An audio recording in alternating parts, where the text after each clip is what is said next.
we going to see a flood of foreclosures coming to the market here soon? On this episode of Ryan and Real Estate, we're going to talk about that.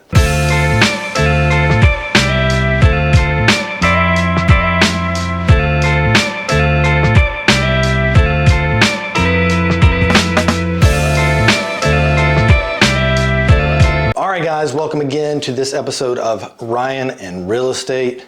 Sit back, let's talk. We're going to talk about foreclosures. We've seen a shift in the market. Many of you may be asking, if you're an investor, is this the time for me to jump in the game and buy an investment property because foreclosures are coming?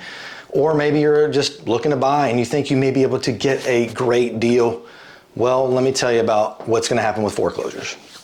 Again, if you have never done so, please subscribe, like, so you can get this content. Our goal is to simply bring you the best content we can to answer any questions you might have about the real estate market. It is crazy, nuts out there, hard to understand what to do, whether you're a seller or buyer, and I'm here to try and help answer as many questions as I can for you. So that being said, are we going to see a flood of foreclosures come to the market? I believe the answer is no. And I'm not just being optimistic because I'm in real estate and I don't want the market to crash. That is not why. Here's why. I've got great evidence on this. And when I'm bringing you information, I do my research. I promise you that. But if you ever have questions, which some of you do, and you object to what I'm saying, totally feel free to put your opinion, your questions in there. I would love to have that conversation.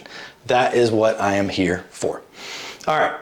Here's the 3 reasons why I think we will not see that flood of foreclosures. Number 1 is there continue to be fewer and fewer foreclosures over the last 2 years. I know you may have heard recent stories about the rising of foreclosures, but if you look at the context, in the last few years, we've actually seen fewer foreclosures than even years before. One of the reasons that many people think that we're going to have a wave of foreclosures was because at the beginning of the pandemic, there was many banks that allowed home buyers who had mortgages to push their payments using the forbearance program, push their payments to the back of their loan. The program was great. It allowed people to figure their finances out, figure out how COVID was going to have an effect on them. And really, after that happened, many experts began to be concerned that there was going to be a wave of foreclosures coming into the market. Well, that fear did not materialize, and we did not see that happen. We've seen it continue to actually decrease. So that's reason number 1. Reason number 2 is that lending standards are much tighter. If you've seen the movie Big Short back in 2007, we saw, mainly because of the lending standards, over 9 million households had to lose their home because of foreclosure, not being able to make the payments on their home.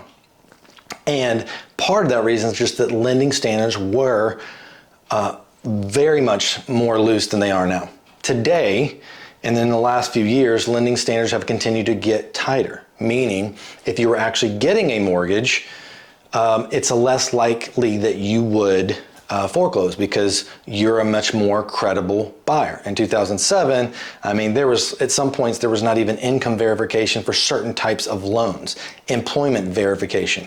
And so we saw the market kind of bubble, crash, and when those values dropped, people were upside down on their loans majorly, which caused them to foreclose.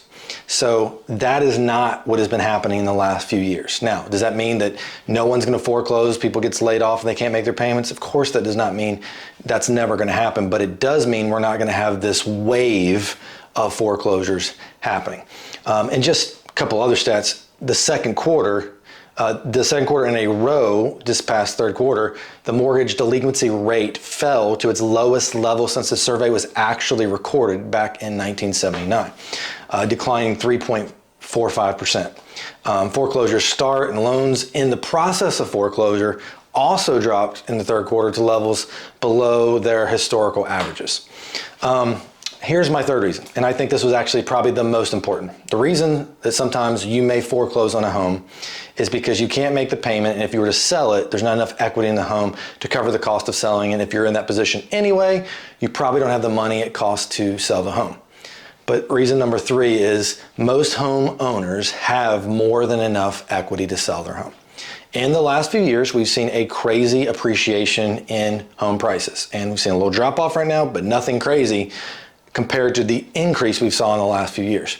Well, because of that increase in appreciation, it's allowed homeowners to have more equity in their home of what they could sell it for today, which means that they would then, instead of having to foreclose because they couldn't make their payments, they could put it on the market before you get to the foreclosure point, sell it using a good real estate agent who knows what they're talking about, and then be able to not have to go into foreclosure and all the negative things that happen because of foreclosure, such as what it's going to do to your credit and your future home buying, other credit buying ability.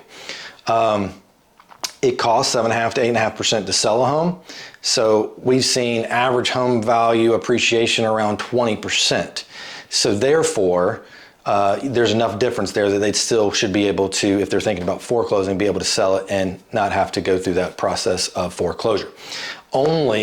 Another little stat to leave it, there's only been about 215,000 homeowners that were actually even potentially facing the possibility of foreclosure in the second quarter of 2022. So just literally 0.4% of the entire 58 million outstanding mortgages in the US. So very, very small number of people that were even potentially looking at foreclosure. But that's the 3 reasons I think so. Let me know what you think. If it's not what if you don't agree with me, there's a lot of different people who would disagree with that.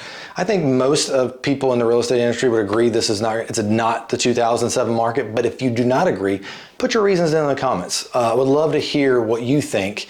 And other than that, this has been a great episode of Ryan Real Estate. We'll see you next time, next week, same station, same channel, and have a great week. We're here for anything you need.